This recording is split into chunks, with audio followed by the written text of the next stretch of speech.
Okay, so What do you think, Norma? Should we get going? yeah, you can go ahead and get started. Yeah, we've got about nine people or so, so I Mhm. think that may cover most of them.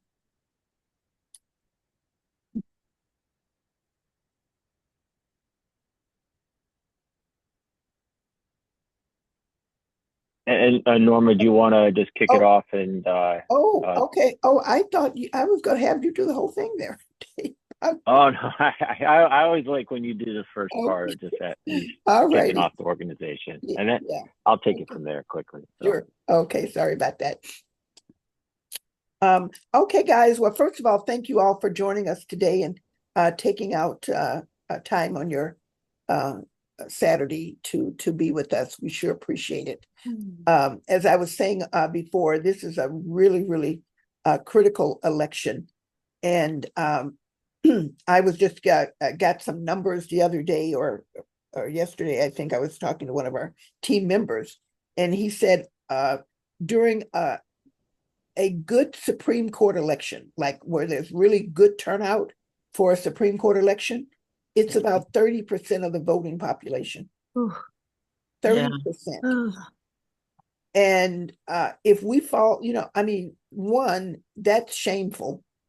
But if we fall below 30% for this election, I just don't know what that's going to mean for the outcome. So, yeah, so we can only do what we can do. So I always say that we're trying to stretch the margins. We're trying to, you know, attack the margins, but sometimes the margins are just too big. Sometimes they're just too big, but we still have to, do our part.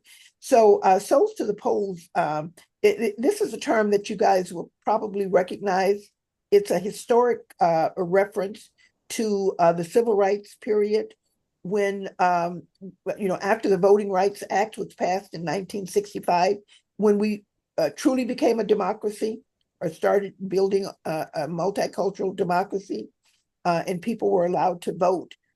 Churches at that time would take their congregants on Sundays and they would all pile into a car and go vote. And they call that Souls to the Polls Sunday. And this was really prevalent in the South. So naturally, after the 2020 election, what was one of the first things attacked in Georgia? Sunday voting, souls to the polls. Uh, uh, was one of their voter suppression tactics. So our program, we're a nonpartisan organization, a nonpartisan effort, but we're under the umbrella of Pastors United, which is our 501c3, and that was established in 2013 to really bring the faith community together to work with not just their congregants, but to work with their surrounding communities to really turn out the vote, focusing on the African American and Hispanic communities. As a nonpartisan 501c3, we emphasize nonpartisan advocacy and the importance of voting. So a lot of our focus is really on uh, trying to build the muscle to vote in every election. Um, some say that voting is like flossing your teeth. There are flossers and non-flossers. If you're a flosser, you're going to do that regularly. If you're a non-flosser, maybe, maybe not. Well, that's how voting is. If you're a regular voter, you're going to vote in every election. You find a way to vote. But if you're an infrequent or non-voter, then votes can come and go. And if it's raining, well, it's raining, I can't go vote, right? Like that should stop you. So that's why we encourage early voting. And we actually say that election day is the last day you can vote. It's not the only day. It's not the primary day. Well, it is, but it's really the last day you can vote. And so we really try to get as many people to early vote as possible. You want to turn to the next screen, Dave? yep. So our goal with free rides to the polls is to provide free transportation to any voter who calls us for a ride. We'll take them to their polling center. Again, we stress early voting. Our drivers are out from the opening bell on election day, 7 a.m. to when polls close at 8 p.m.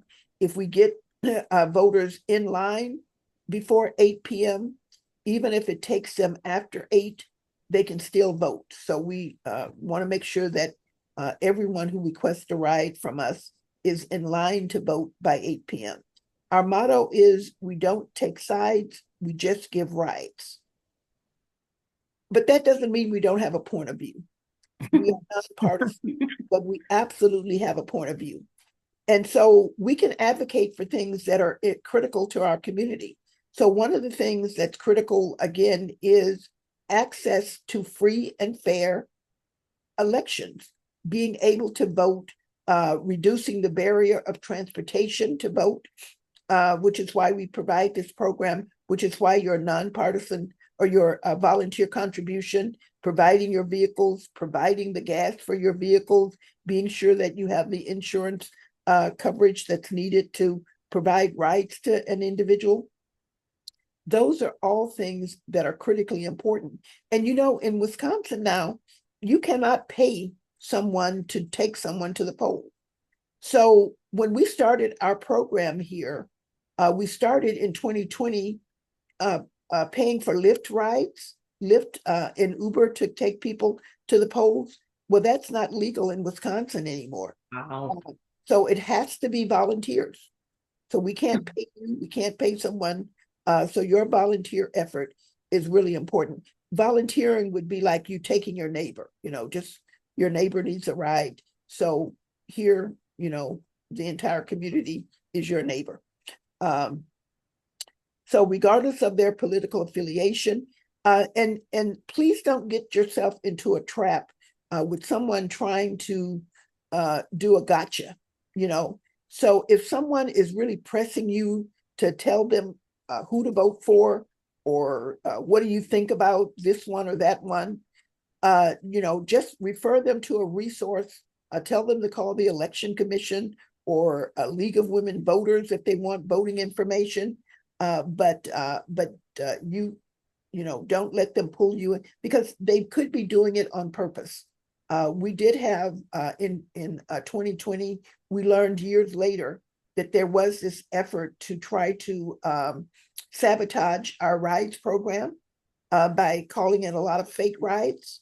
But if an individual is trying to press you to get that information, it may be because they want to report that you're not as nonpartisan, or you're not, a nonprofit like you say it, because, this person told me that I shouldn't vote for this character or that character.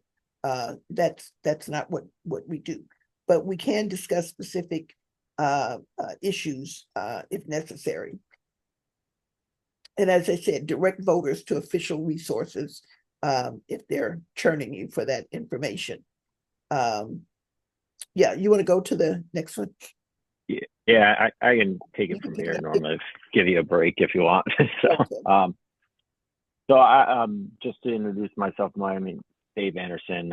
I'm really sort of here to support Norma, and especially all of you with more of operational of just getting you trained and support you during your shifts about the types of the process and the applications that we're using here. And I would just sort of preface everything with although we cannot use like Lyft or Uber, like when we did this back in 2020, Norma and I talk about this a lot. That's actually an opportunity for us, because we feel like the program has gotten so much more power from it by having volunteers as drivers, because then you're really making a connection with the voter. You're spending anywhere from maybe 45 minutes to over an hour with someone, and it really sort of drives these connections and really makes the program personal. for each voter and for each volunteer. So it's been a real opportunity that we've shifted to this. And as far as the other roles go, we do have a virtual call center. So these are individuals who are scheduling rides. They're answering calls from voters asking for rides, or we have about 1,000 voters that we've given rides to over the years in past elections that we do outbound calling to them, and we have other lists to try to schedule them. So we have the virtual call center that helps book the rides. And then, as I said, you as a poll driver is just you're the face of the organization or the face of the effort. And you make the sort of the personal connection with the voter in getting them a ride to and from usually their home and to the polling center and then back home there. And then, like I said, from more from an operations standpoint, there's just a few of us. Norma leads the charge, and I help support her, and then we pull in a couple other people as needed, just to help out with the making sure everyone can operate the systems, or there's different questions that might come up. And then we usually have someone that we call like a duty manager, which maybe Norma, maybe me, or maybe someone else on any given sort of shift. And that just helps making sure rides are being dispatched out appropriately, or troubleshoot things as they come up potentially during the volunteer shifts there. So that's sort of the different roles of who's involved here. And the rest of the bulk of this presentation is just to get you familiar and introduce you to the main piece of technology that we need you to operate in order to complete these rides. And we use a system called Taxi Caller. And Norm and I, for the longest time, were searching for different technology to help us, especially as the rides program has expanded. She always says, it reminds us of like in the early days, it used to be just a piece of paper in a church and you'd hand it to someone and then they go off. But we've sort of outgrown that type of more like manual process. So we've need to lean on some technology. There isn't any technology for free rides out there.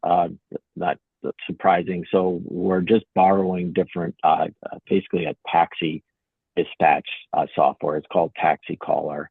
And we found ways to make it work well for our purposes there. And just, just preface it of like, there's terms in there or like language in there that's really suited for like what a taxi dispatch and not free ride for a voter. So we have to sometimes translate what you see on the screen and think voting, not taxi. But the first thing that all of you need to do is just, whether you have Android or Apple, go into your app store and download the Taxi Caller app, and just make sure it's the latest version. It should probably be like a version like 24.6.1 if you're iOS. But and there's also it's a little bit confusing, but it should be the Taxi Caller Shuttle that you're looking for. So once you download that onto your phone, then the next thing, and also Norma will distribute all this material to you afterwards, so you don't have to worry about remembering all this or take any notes. But once you get the app on your phone, then you need to log in with the company ID, which is Souls, all lowercase, and then the username is just your first name, last name.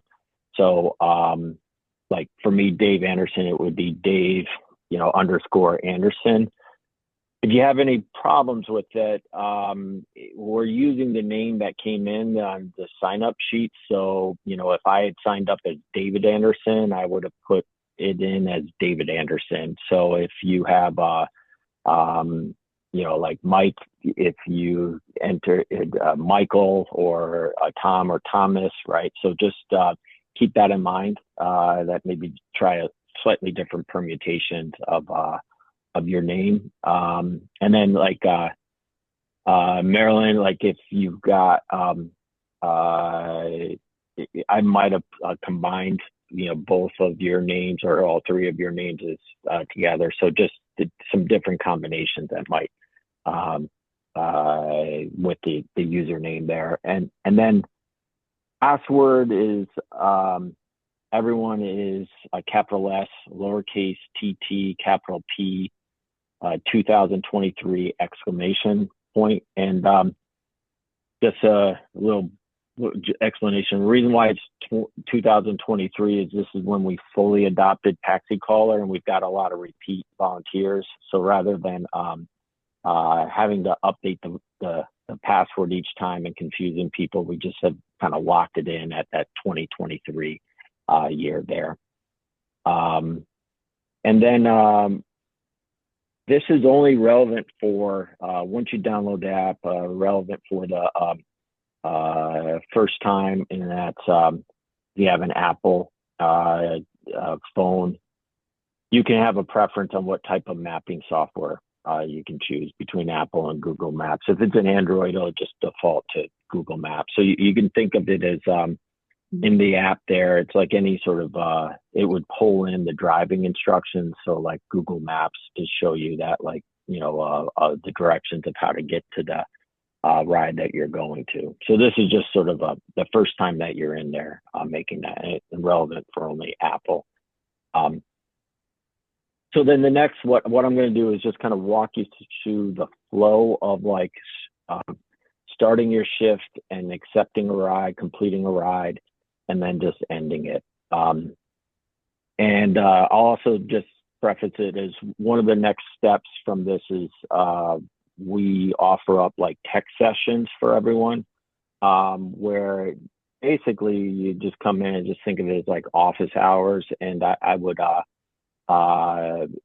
send you a dummy ride, and we would just walk through or mimic the steps of, like, you would see it on your phone, and then I just have you walk through the mimic the steps and make sure that you're comfortable with it. So that would be following today, that would be one of the next steps there. So today is just kind of like a preview or walkthrough of it. So once you start your shift, what you do is in the app, you just click on it, start your shift. What we have is configured a bunch of different vehicles. They're all like STT and a number. And once you start your shift, just pick whatever vehicle is open. There's no sort of importance to like 4 versus 7. There's just pick whatever one is open. In the sort of dispatch system, we can then see that like Annie is into STTD 7, so we can associate it within the dispatch system. But for you, when you pick your vehicle, it really doesn't matter which one. Anything that's open there. And then what will happen is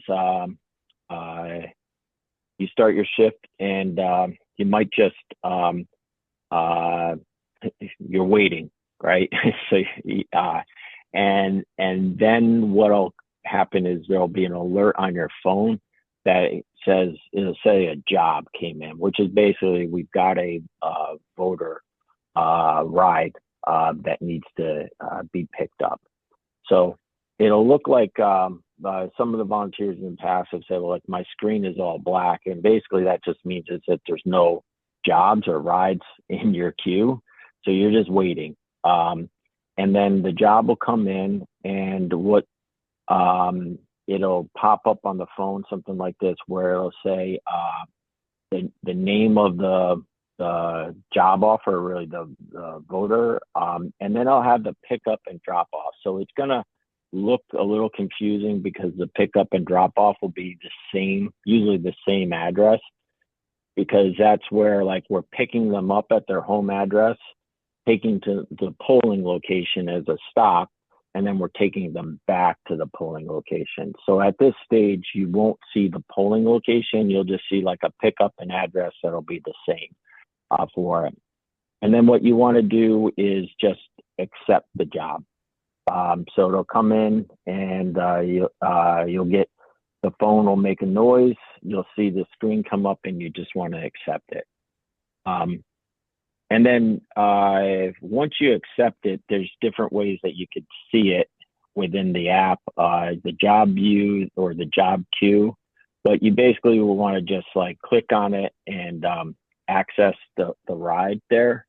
And the first step is like when you've accepted it, and then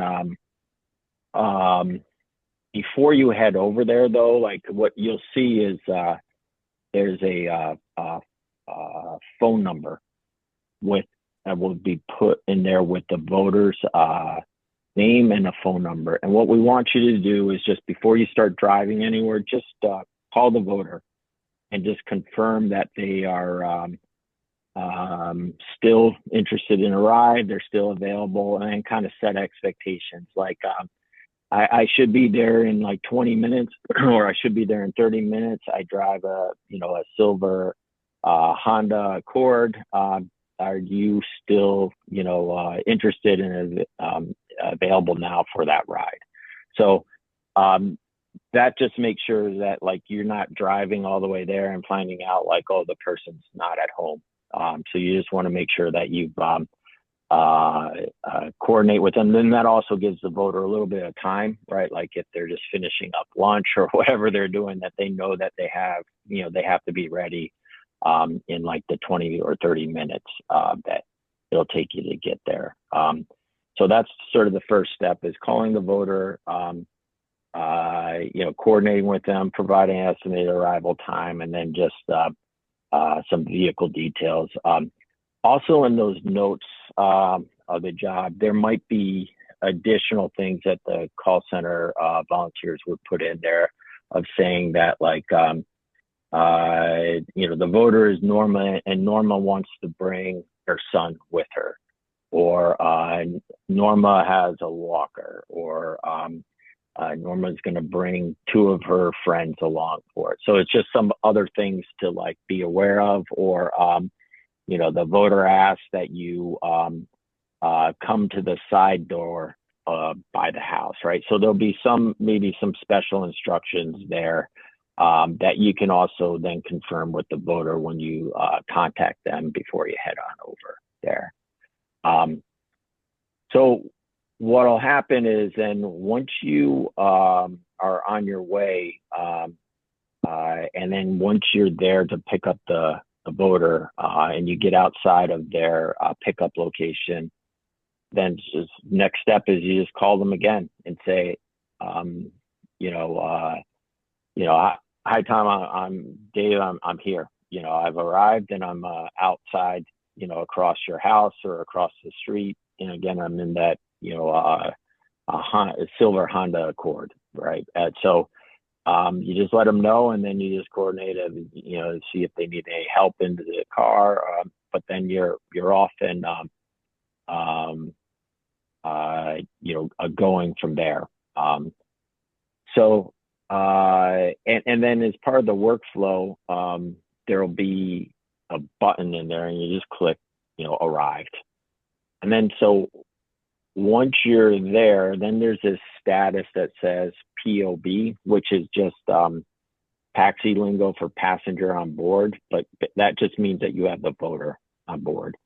So what will help us is by clicking on these different statuses in the app, then we can track in the dispatch systems of like what's going on. So actually your car and the dispatch system changes color. So we know that like, oh, you're there to go, you're en route to try to pick up the voter, and then it changed the color. So now we know that the voter is in your car. So that's why it's important to, kind of click through the statuses for us. So you have the passenger on board, you're heading to the polling location, And then one thing that might happen though is like we have when you get the job first and then the voter doesn't say the voter doesn't pick up, you can't connect with them, right? Or sometimes you head on over and they say, come on, head on over. And then you get there and then they're not coming out. And, you know, things come up for a variety of reasons, right? That you can't connect with the voter. Then what happens, you just need to cancel the job so that then we know that like you weren't able to connect with the voter. And I should say that, you know, backing up to this step, when you've accepted the job and you give a call out, we usually ask you to wait, you know, they might not pick up right away. So try them, you know, a few times, wait for like 15 minutes or so. But if you can't connect within, you know, 15 minutes, then you can just let us know in sort of in the call center, and Norma has like it sends out the Zoom link for the war room. That's where we, you know, communicate back from. It's basically the same Zoom link that we have running all the time during the shifts, and you just come in and say, I can't connect with this voter, and then we'll ask you to like basically cancel the job, or we can cancel the job for you. So that's just sometimes that happens where for whatever reason the voter you know, cancels or doesn't show up there. But then we'll need you to kind of either us in the call center or for you to cancel an app, just so that then we can like get you free to get the next job. Because otherwise you're kind of, you know, stuck in stasis that we think you're with this voter. So then just kind of going back to the workflow, right? Like, so you've called the voter, you got the job, you called the voter, they said that they're, you know, still interested and they're available. You go over to their pickup location, you click on arrive, and then this passenger on board. And then you end up at the polling location. So then once you get to the polling location, we do round trips. So you're going to wait there with the voter. And then when you drop off the voter, you just coordinate with them, right? Like, depending on the polling location, you just come up with a plan. Like I'll be waiting, you know, over by that spot by the tree there. Or I'm going to be just parked across the street, or there's this the parking lot right in front. I'm just going to be parked right here. If they need curbside voting, then you obviously the voter isn't going to leave your vehicle. You may have to get out of your vehicle to go coordinate sort of the that assistance for the voter. But you're really there. You're not leaving. You're there to make sure that they've successfully, you know, voted with it.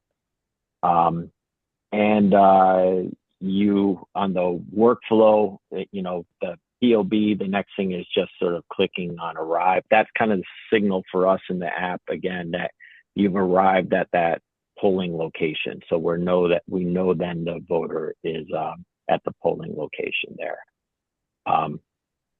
Then once the voter is done and you're heading back to the drop-off location, then you click the status of POB. And so then we, again, from a dispatching perspective, know that you're back, you know, taking the voter to the wherever they want to be dropped off. Probably like, I don't know the exact percentages. It's probably like 99, close to 99% of the time, it's like the same location. So, and it's almost always like the home address, but sometimes we get situations where like, well, I'm at my sister's, can you pick me up there? And then can you drive me at home? And that's no problem at all. Or I'm at work, can you pick me up there and then drop me off at home? Again, that's no issue. Oh, we're also not a taxi service, so, you know, it's not like, well, but can you stop at Target, you know, on the way home, and then I need to go to the post office. So we're not like a taxi service in that way, but we try to accommodate, some special requests. Like I'm at my brother's house, or my son's house, can you take me from there to the polling location? But like I said, the overwhelming majority is pretty straightforward of like, we're picking them up at their, say their home location, and we're just taking them back to their home location for that. And then once they get back home, then the last status is delivered. So that basically just means is you've dropped the voter off, and they're back at their home or the agreed upon drop off location. And so what that means is now we know from a dispatch that ride has been completed, the voter has voted, and then you now are available for the next ride. And so this is one little quirk about the app, but you'll get a screen like this after you click delivered, and it says you are available, and you could just sit on that screen and you'd be fine. But the pop-ups a little confuses people. It says you can click on set away or street pick. I would always just recommend that, like, you could either leave it on this screen, or you could just click on that house in the upper left hand corner to basically just get you back to the main screen.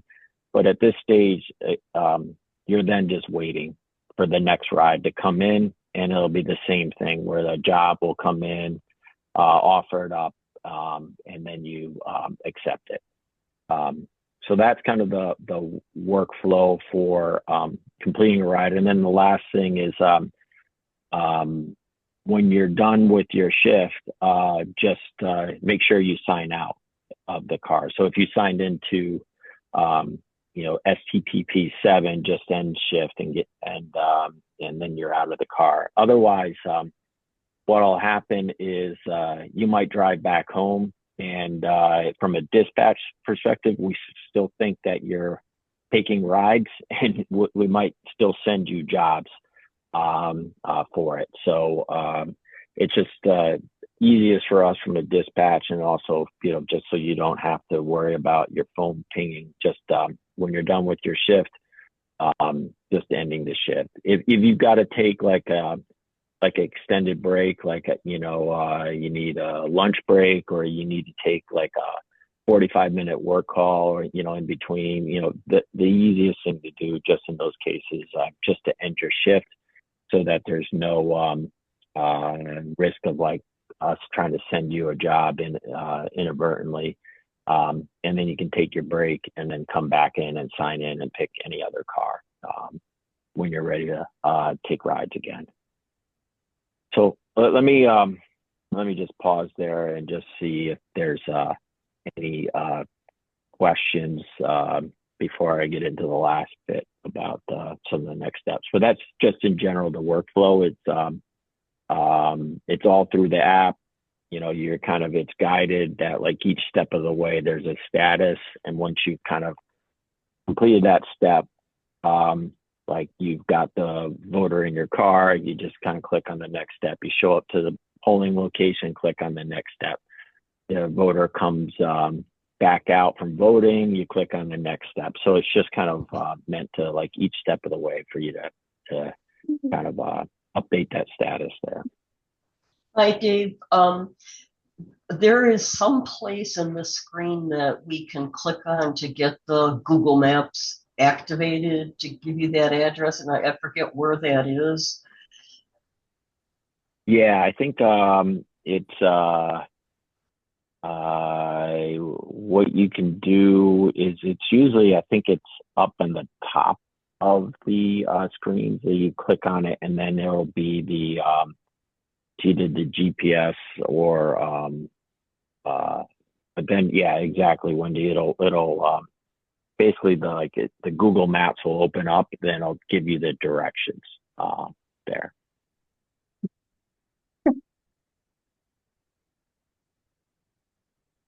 Any other questions right now? I know it's I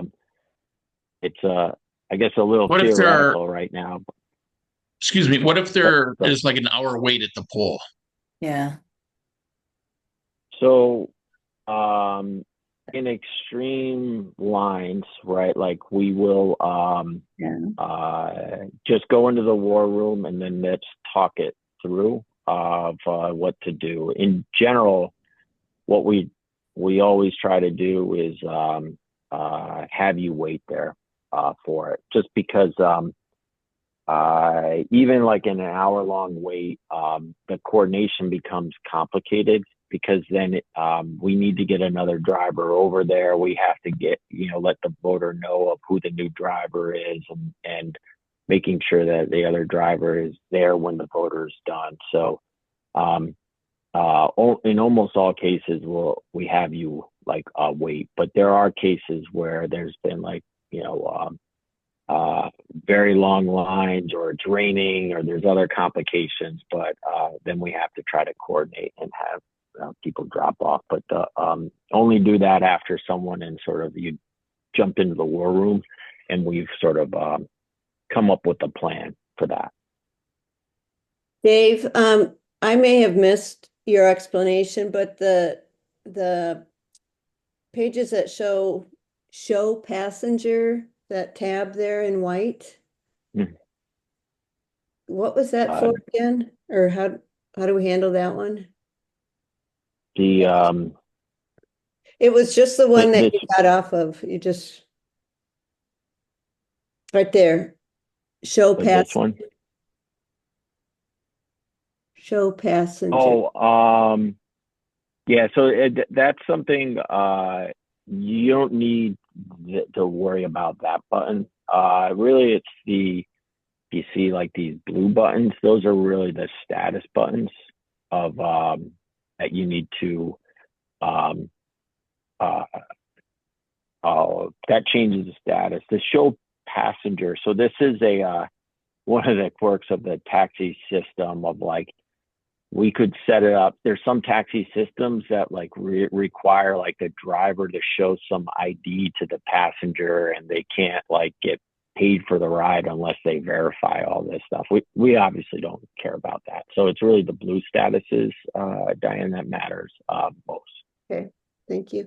And if there is not a note to us about the person we're picking up who wants to bring somebody else along with, we just But then someone shows up, yeah, like, or there's two people. yeah. Yeah, we accommodate. It's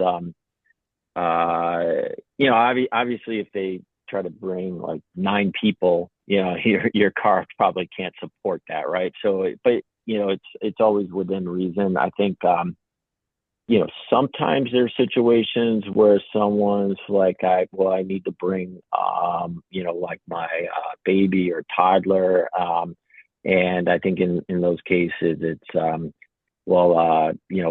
please make sure you have a car seat, right? Like you're not responsible for bringing car seats for people, and certainly we don't want you to drive a situation that's like not safe like that. Yeah, I was going to say that if you feel uncomfortable with the person that is not your immediate voter, that you got called for, if you're feeling any way uncomfortable with this second or third person that they might be bringing, then you're certainly welcome to say, that you can't accommodate that. And you can just give us a call. We can work on trying to. We've had that a couple of times where we had to identify who this second or third person is that's going along. Yeah. But more times than not, it's very like benign of like someone saying like, I was telling my neighbor about this and she said she wanted to come too. Is that okay? The one other comment I forgot is with your vehicle, if you could maybe just try to make sure that like your trunk is clear, has got some space in it, because some of our voters have like walkers, or and so in that way you can use your trunk to say put that in there for them. if they have, if it's wheelchair assisted, then, and we weren't aware of it, then that's sort of another thing to, give us a call in the war room. I think that is sort of when in doubt or any questions, just like jump into the Zoom war room and just say, hey, I got a question, or I'm trying to can you help me out with this situation and guide me what to do? So like when in doubt, we'll just talk it through in the war room. I had another question. Mhm. I don't know if this should just wait until the tech call, but I did try to download the app, and I got all the way to where I put in the souls and my name and the password, but it Yep. says wrong user details. Yeah, because we haven't added you yet. Okay. And there's a very simple thing of like we have a lot of people who sign up for these, but not everyone shows up, and so we just Okay. wait to see who shows up, and then once we see that, then we add you to the system. Otherwise, Norma and I would be like entering in names like all Okay. night. so Yeah. but we'll get you all set up this weekend on that. Okay, and then one other question. There was Sure. mention that we, of course, can't be partisan in our discussions with our passengers, but we could discuss the issues. And I guess it's obvious that we don't discuss, we just say what the issues are, but not but in a neutral way, correct? Well, so like as Norma said, there's maybe referendums on the ballot, and we can express an opinion on the referendum, but we need to be very careful about, like, from a political affiliation of saying like, well, this candidate of this party, I support, or this candidate from this other party I don't support. Like that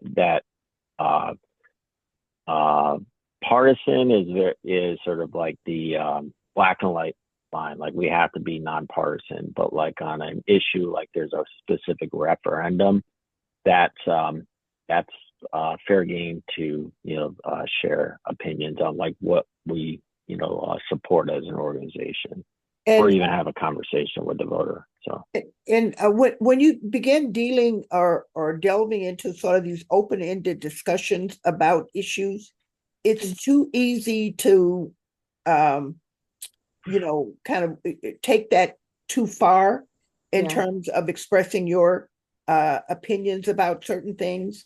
And so you just don't want to get into a back and forth with your passenger about certain things that are maybe on social media, or certain things, because this is just kind of a very heightened sort of partisan environment that we're in. Right. And so people are lining up on one side or the other side. And so you just don't want to move into too much back and forth. So if you can, and you want to pass along information that people can act on, so they can act on in their voting, the referendum. That's something that they can directly act on at a particular point. And so that's why you sort of want to stick with that as a discussion point. And I would say, obviously I haven't personally been in like all the rides that we've given, but like what I hear most often back from our volunteers is the conversations are not about politics at all. It's about two people just getting to know each other. Just think about like you're meeting someone for the first time, and you're just literally getting to know them on a personal level. And that's usually what the conversations are about. And it's not about the politics, even though everything wrapped around it is about politics, because we're driving them to to vote. But the conversations don't, generally the voters or the volunteers say that it's not about voting. Okay. Great. Thank No, you. referendums are sometimes confusingly phrased. Is it okay? Is it safe to state plainly what the yes and no means? Yes, yeah, that's exactly what you want to do because they are, and we know that they're poorly phrased so that they can confuse people. So that's why, and I'll have this some additional information on this referendum in your Google Drive. But that's why you clearly want to say that that the concern we have about this referendum is how it could impact the type of ID that one could would be qualified to use. So, you know, we know that voter IDs are restrictive as they are, but at least you can use your driver's license. You know, you can use your, I think maybe your student ID. You know, there are certain things you can use now. Those things could actually go out the window with this if this referendum passes. So yeah, so you just want to be kind of as succinct and clear as you can about why it's important to vote no. Yeah. Well, that also brings up one thing I forgot to mention is like when the voter gets in your car the first time, it's it's important for you to just ask you have all the proper identification, you know, with you. Now you don't need to verify that. If they say, Wendy, I'm all good, you just take their word for it, right? But you might also get questions of like, well, I don't know, what is that? Like, what qualifies as it? So sometimes you might have to have a conversation, but before, it's always safe to ask that, like right when they get in the car. So instead of, you know, finding out when you get to the polling locations, we do get into situations sometimes. Like I just remember from the general election, you know, we brought people to the DMV to get their, you know, their licenses updated and things like that. So we try to be as supportive as we can, and you run into those situations. But it's always just a good check, like once they get in the car, you know, do you have the proper ID? And in fact, one funny story that we heard, and Dave, I think you can build on this, but one of our drivers had taken the voter to the DMV to get their voter ID, and the person lost it on the way back to the car. Yeah. About 45 minutes in the dark. Yeah, so yeah, the volunteer, he was apologetic because he's like, it took 4 hours for his ride. He's like, I really was working hard, but he picked the voter up. They took the polling location. Turns out she needed to, you know, get her license updated. Then he took her to the DMV, waited there, and then literally she lost it in a bush right outside. And they spent 45 minutes trying to find it, and they eventually found it. And he eventually took her to vote. So Yeah. 4 hours in total. So. Do you know where can we pick up the car magnets this year? Yeah. Yes, Let me, yeah, we're going to have you pick those up at the address of the individual who has them, Mark Westerfield. Yeah, so this is his pickup address for the car magnets, and you can give him a call also if you need to, you know, let him know that you're coming. But I will post the dates that we're expecting. Those will be in your Google Drive. I have to confirm those today with him, the dates that you can pick those up. yeah. So just so, yeah, I didn't talk about this, but these are just magnets that just go on your, on a car. It's a true magnet, so it doesn't like leave a mark or damage the car at all. So, but it just helps the voter and you kind of connect.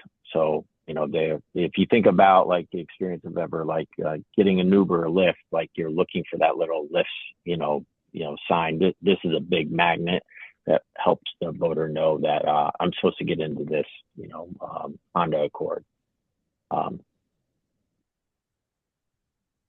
have a question about, we were talking about the referendum, but when it comes to the candidates, I know we're supposed to be nonpartisan, but would it be okay to say, well, this candidate is endorsed by the Wisconsin Democrats and this candidate is endorsed by the Republicans? Is it okay to give factual information like that?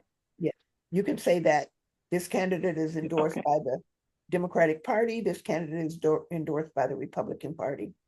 Okay, can't thank say you. that. Yeah, It just, as Norma said earlier, you could get into a slippery slope, Mhm. on it. And in our experience, what I would say is, like, if someone's pulling you into more and more of this, that should be a warning sign of, like, they may be what their intentions are, because, like, the 99.9% of our voters, right? Like, they might ask a question or two, but then they might want to talk about their kids instead, or like, how many kids do you have, type of thing, of like two people trying to get to know each other.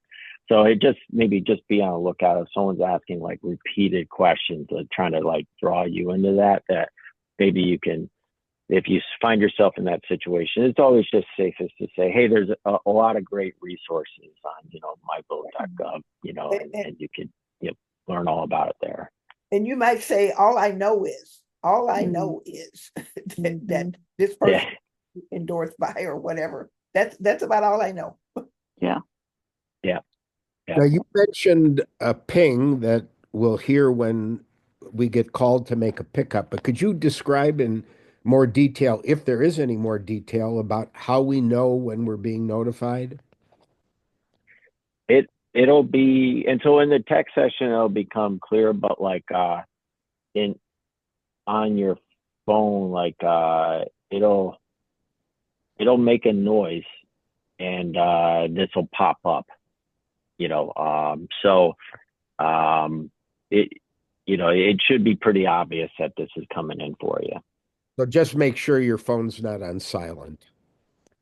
Yeah, that's important too, right? So That it's not set on silent, right? Did you say? yeah.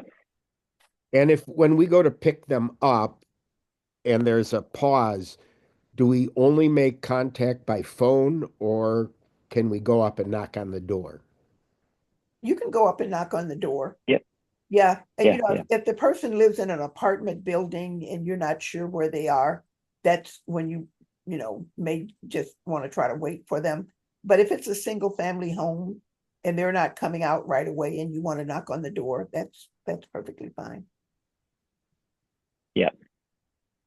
And sometimes they might say, I need assistance to the car, so you'd have to, get out of the car and go knock on the door anyways, to help them. Yeah. But Now, all of your rides should be mobile enough to get to the car. If they can't get to the car, then that's when a net comes in. If they somehow cannot get to in and out of a vehicle, and they need more help than that, then that's when we would refer them. But everyone should be able to, either with a walker or with a cane, or on their own, be able to get to a vehicle. And we would ask them that in the call center. Are you able to, if they say something about, well, I have a disability or something, and that may mean for them that I use a walker. So, we may ask them, well, can you get in and out of a vehicle? Oh, yeah. No, that's not a problem. And then that's when we would schedule them into the taxi caller system. now, you also mentioned a tech session for drivers. I was at 2 tech sessions only to find out it was for dispatchers, which is what convinced me I better just drive. When is the tech session for the drivers? I will get you that information, Dean, but I sent that out in an email and I still don't have you signed up to drive. Oh, you do, because I logged into Taxi Caller and it says, Yeah, welcome, Dean Zemmel. No, you signed up to be a poll driver, but Yeah. I don't have a schedule from you. I sent you an email with. Okay, I'll check it then. I'll check and see if I got that again. Thank you. It needs to be on that form. So that's why I'm asking. I can't remember if I wrote down, I don't think I wrote down what schedule I signed up for, but I'll have your schedules in the Google Drive for you to check. And okay. And when you check your schedule, you can't change them but you can leave me a message that you may need some updating or changing to your schedule. Okay, I was thinking I Right, might have remember. signed up for the same time as the first tech session. Pardon? So I may have signed up during the same time period as the first tech session. So I was wondering if the tech session is available by like a recording of it. No, we don't record the tech sessions. Okay. But well, I don't know, Dave may want to record his next time. I generally don't record the call center tech sessions because we've got that booking rights to the polls. But we'll see if we can record. Maybe we can record one from Okay. Dave. and put Yeah, that- I think the tech sessions is probably not as helpful for recording just because Recording, it's yeah. usually, you know, you're in and out depending, you know, if once you got your test ride and it all makes sense, then like you're in and out, you know, you don't need to stay. So it's kind of like a very, you know, Yeah. specific, you know, tactical thing. I Yeah, think I was in on the tech session last fall, but then I ended up working the call center instead of driving. So I know a little bit. I just haven't used it in real time. well, I think he can give you that real-time experience either in a Okay. tech session or in the war room. Okay. Will the dispatcher be reminding the voter that calls in for a ride to bring their voter ID too? Yes. Great. Yeah. And what is accepted is legal driver's license, A passport, or- Wisconsin ID or a driver's license. They can get a special ID at the polls or at the DMV. I'm sorry, at the DMV for the purpose of voting. And oh, I think there may be. I think you can use a student ID. I believe there may be a couple of others that you can use as well. But generally, it's a Wisconsin driver's license or a Wisconsin ID. I worked the polls a couple of times and I remember Yeah. proving where you live is different than proving who you are with your picture. So Yeah, you can use like a utility bill to prove where you live, but you still need a picture of something that shows who you are. who you are, right? Yeah, And a driver's license crosses both of those boxes. So right. Yeah. How do we access the Google Drive? I might have missed it. Is it in your emails? It's in a link in the email. Okay, thanks.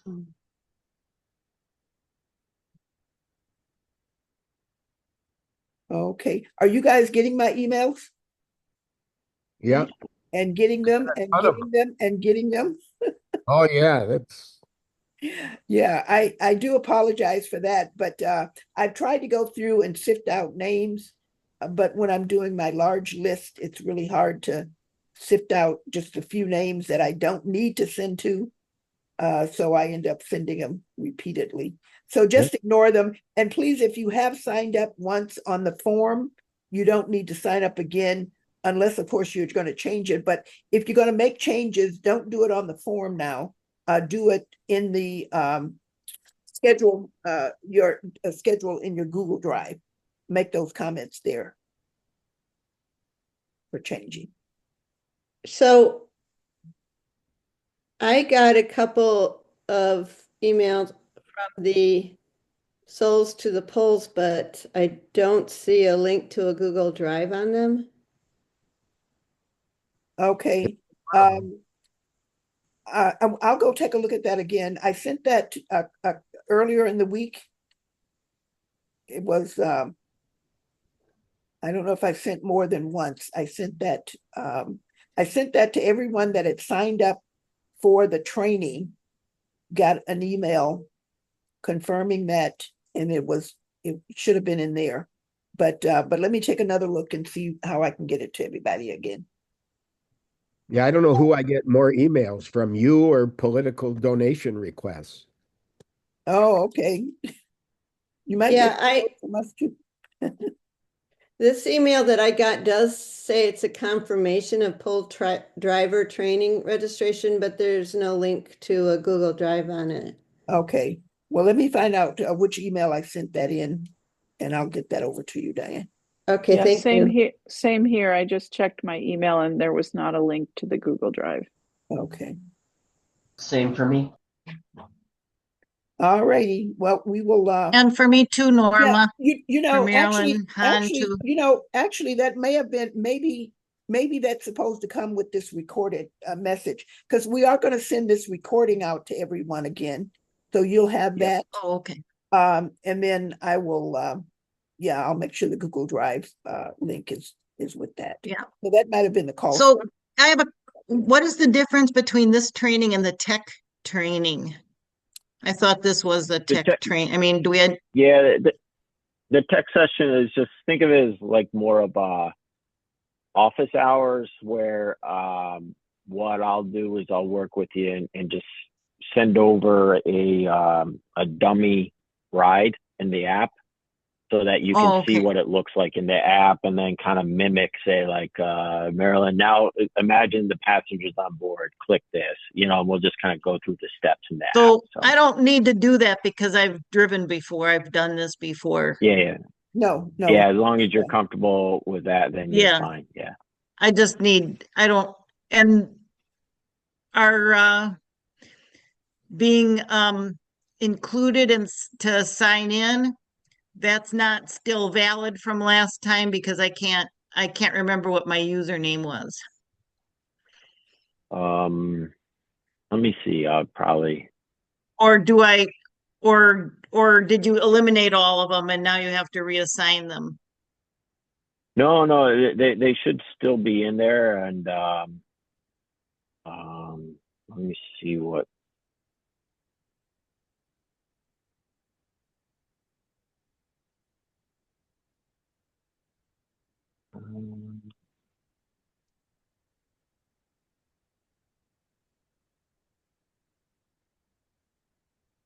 Yep, I see you. Here, I'm going to just put this in the chat for you. Okay.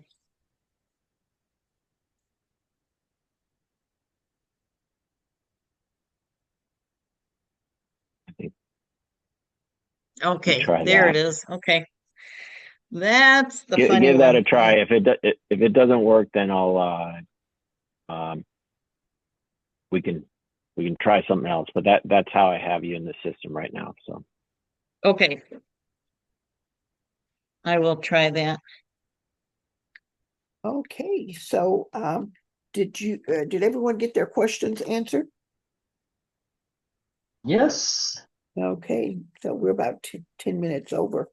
But yeah, so like I said, the training, the technical support, the one-on-one individualized support is going to be available to you throughout this process. So I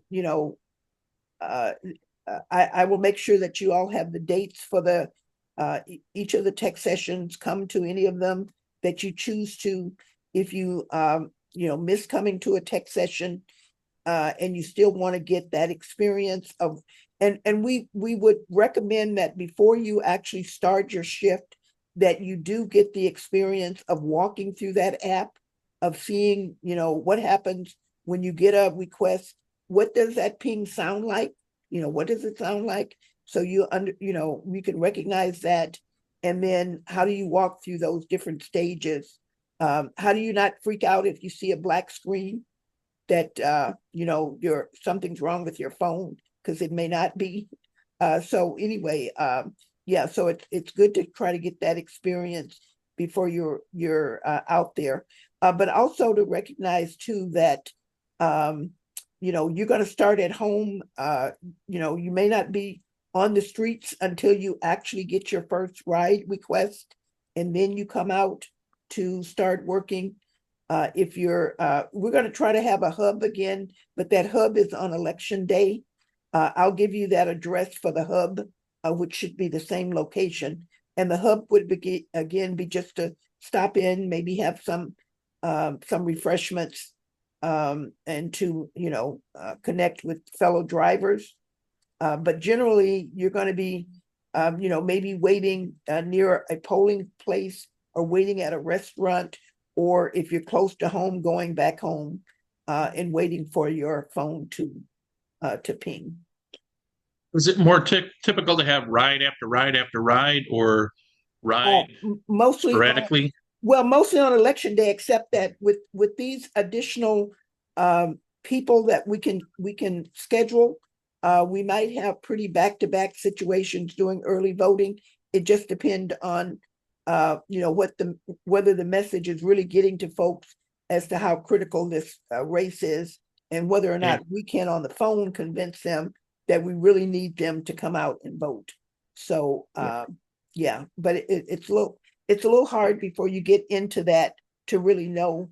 And it's also, we usually turn out to be much busier on election day than I ever anticipate we're going to be.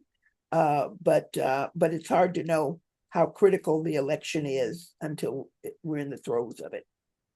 And then, Tom, we also, we're not an employer, so we always never know who's actually going to show up for shifts. So it's like sometimes, there's only a couple of people, and then it's like back to back to back. And then sometimes like we have a lot of volunteers that show up. And so it's, not as many rides. So we try to manage that with the schedule, but obviously, Norman and I just see what happens each day. But there are tech sessions for drivers and different tech sessions for the dispatch. Yes, Yep. they are different. Yep. Yeah, because as you can see, the focus for the driver is on your app, and the focus for the call center is on those internet platforms. Right. Kelsio. Yeah, Like I said, twice, because when I first sent you, when I completed the application, I said I'd be willing to do anything. But after the first tech session and the second tech session of the dispatchers, I was just worried that I might not be as effective as a dispatcher than I would be as a driver. sure. So, and then I sent you the email after that first session that updated days I'll be available and that I would prefer to be a driver. Okay, all right, sounds good, Dean. Thank you. If we've got extra time on a particular day, is it okay to jump in outside of our shift? Yeah. Well, I would really like it if you could let me know in the comment section of Google if you expect you're going to be coming in on a particular day or time. Good. Yeah, just so we know, know that you're out there. But we can be flexible. We can certainly be flexible. But yeah. Yeah, you could always just jump in the war room too, because it's the same Yes. link every day, and just say like, hey, I've found myself having 2 hours of extra time, and I'm willing to volunteer. How's it look? Yeah. So that's It's always good to kind of know how it easiest way. looks, because if you want to jump in for a couple of hours, but we've got, a dozen people on and only a few rides, then, we may not get to you anyway, because, everybody's already on board. So yeah, so it's good to check into the war room to see how things are. You may check in and find out we're slammed and we could really use an extra hand, or whatever the situation is, we can alert you. And when you say checking into the war room, that's using the phone number that's on our. That's using the Zoom link that says War Room link. That'll be in your email too. Which is this link to anyways, but like that's what will be provided. Okay. Thank you very much, Well, Norma, Dave, you all. Tom, Diane, and Marilyn. No, thank you. Thank you. All right. No, thank you. Look forward to seeing you I out wouldn't there. be here if it wasn't for you guys. So, All righty. All righty. Enjoy the rest of your Saturday. Good to Thank- see you Annette, again. Take Bye-bye. care. Bye-bye. Thank you. Bye-bye. Bye, Dave. We'll talk See you, soon. Norm. Yep. Bye. Bye.